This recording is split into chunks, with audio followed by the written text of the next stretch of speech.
গার্মেন্টসে চাকরি করা প্রত্যেকটা মানুষ জানে জীবনটা কতটা তিক্ত হয়।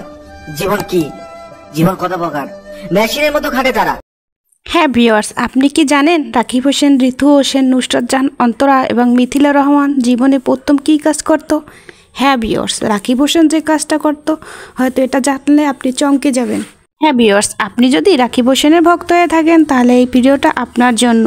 তাই দেরি না করে ভিডিওটিতে একটা লাইক এবং আমাদের চ্যানেলটা সাবস্ক্রাইব করে আমাদের পাশে থাকুন। আমাদের ভিডিও তারকার মধ্যে 4 নম্বরে রয়েছে ঋতু হোসেন।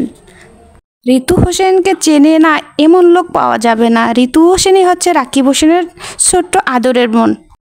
ঋতু হোসেন সেই ছোট থেকেই তার ভাইয়ের সাথে কাজ করে যাচ্ছে। তার ভাই কি কাজ করতো তা দেখে শিখে ফেলে। আমাদের ভিডিওর 3 নম্বর আছে মিথিলা রহমান। মিথিলা রহমান হচ্ছে ইয়াসিনের বউ। মিথিলা রহমান অনেক আগে থেকেই অনলাইনে কাজ করতেছে, তবে তার জীবনে প্রথম কাজ ছিল টিকটকে ভিডিও করা। হ্যাঁ বিয়স, আমাদের তালিকায় 2 নম্বর রয়েছে নুসরাত জাহান অন্তরা, যিনি একাধারে মডেল, ইউটিউবার এবং টিকটকার। তবে তিনি ইউটিউবে কাজ করলেও রাকিব হোসেনের সাথে বিয়ে করার পর রাকিবের সাথেই কাজ করে, অন্য চ্যানেলে কোনো কাজ করে না। হ্যাঁ বিয়স, নুসরাত জাহান অন্তরা জীবনে প্রথম কাজ করেন ইউটিউবে শর্ট ভিডিও বানান কাজ। হ্যাঁ, আমাদের ভিডিওর প্রথম যে 1 নম্বর রাকিব হোসেনের চেনে না এমন কোনো মানুষ নাই। রাকিব হোসেনের জীবনে প্রথম কাজ ছিল সাইকেল স্ট্যান্ডের ভিডিও বানানো, ওই থেকে তিনি ইউটিউবে আসতেন। হ্যাঁ ভিউয়ার্স, ভিডিওটা ভালো লাগলে অবশ্যই আপনার মতামত জানাতে